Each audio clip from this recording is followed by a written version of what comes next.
ஒண்ணு தெரியல பொண்ணு இப்படி பண்றீங்களேம்மா. மேல வயர் இருக்கு.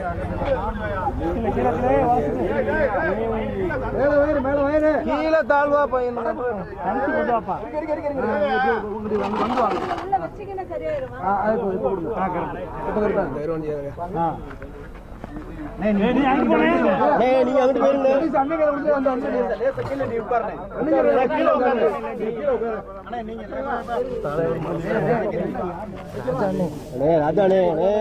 ரொம்ப தூக்காதானே.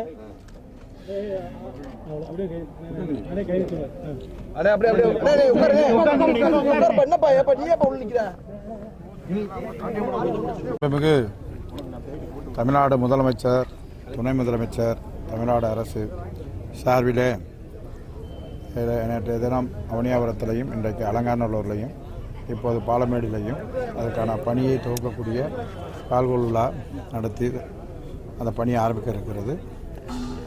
இந்த ஜல்லிக்கட்டு தமிழர்களுடைய பாரம்பரியமான ஜல்லிக்கட்டு கடந்த காலத்தை விட இந்த ஆண்டு மிக சிறப்பாக நடைபெற இருக்கிறது. எவ்வளோ காலை அதிகபட்சமாக முறையாக வேகமாக அமைச்சா ஒரு 800லேருந்து 900 காய் காலை வைப்பாங்க. அதில் எல்லாமே ஆன்லைன் தான். காளையாக இருந்தாலும் சரி, மாடுபிடி வீரர்களாக இருந்தாலும் சரி, சட்டத்துக்கு உட்பட்டு எல்லாம் பண்ணுவாங்க. அது பூரா மாவட்ட நிர்வாகத்தினுடைய தலைமையில் எல்லா அதிகாரிகளும் சேர்ந்து அதே போல் இங்கே பாலமேட்டை பொறுத்தளவு கிராம மகாலிங்க மடத்துக்கு கமிட்டின்னு ஒன்று இருக்குது. அவங்களும் கிராம சார்பில் அந்த கமிட்டி இருக்கும். எல்லாம் இருந்து மிக சிறப்பாக இந்த ஆண்டு நடைபெறும். அரசு சார்பில் எந்த பரிசும் கிடையாது. அதாவது இது வழங்குறவங்க பூராமே நன்கொடையாளர்கள் சார்பில் தான், நன்கொடையாளர்கள் தான் எல்லாம் வழங்குவாங்க. அதனால் அது தவறாக புரிஞ்சிட்ருக்காங்க.